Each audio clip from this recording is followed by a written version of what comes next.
Hi, my name's Laura Dobson. I'm a consultant cardiologist at Wythenshawe Hospital, part of the Manchester Foundation Trust, and I'm recording this video clip at 8 o'clock on a Thursday evening, and you may hear outside there's fireworks going off. I can hear cheering and clapping for our carers and clapping for our NHS, so just like to join in with that and say a massive thank you to everyone within the NHS.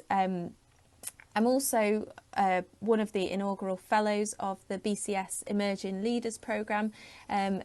whereby myself and fellow young consultants and senior trainees have been taking part in an intensive programme of leadership and quality improvement training throughout the past 12 months. I know as a group we're all very gutted not to be able to present the findings of the programme at this year's BCS, but hopefully that is set to continue and you'll hear much more about that programme at forthcoming BCS conferences. The first point I'd like to raise is how incredibly proud I am of our entire department within cardiology, and specifically the echo department, as during how we've managed during this crisis is to work as a team together. My colleagues have done nothing but impress me with their professionalism, support and morale that they've generated throughout this entire time, and I'd like to say a massive thank you for them for that support that I've certainly felt on a day-to-day basis.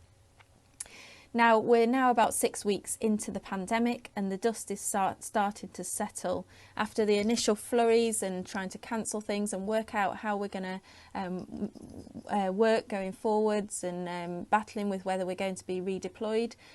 Thankfully, the hospital seems to be calming down a little bit and we're getting on top of the admissions. And now we're having the opportunity to take a pause and have a think about how we've done things before, and have a think about whether we're able to do things differently going forward. Now, we're in a unique position in the NHS, which will probably is a once in a career, a once in a lifetime opportunity where we've actually been able to clear the decks, and if we're going to start new ways of working, this is an absolute golden opportunity to do so. And hopefully I'm going to be able to use some of that leadership, some of that quality improvement training that I've learnt as part of the Emerging Leaders Programme to help with service redesign going forwards. And indeed, in the last few weeks, I've been involved in a project to completely redesign the way that we work our outpatient services here at Wythenshawe. Previously, that's been a little bit disjointed and sometimes inefficient and been frustrating for the patient with cancellations and not seeing the right clinicians when they need to. And we've been working hard to try and redesign a system so that patients are seen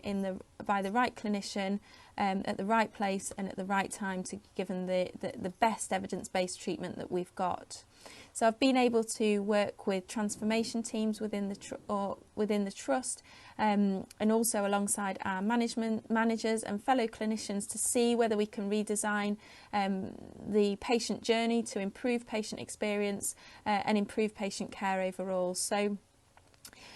I'd like to say finally that it is with great sadness and a very heavy heart that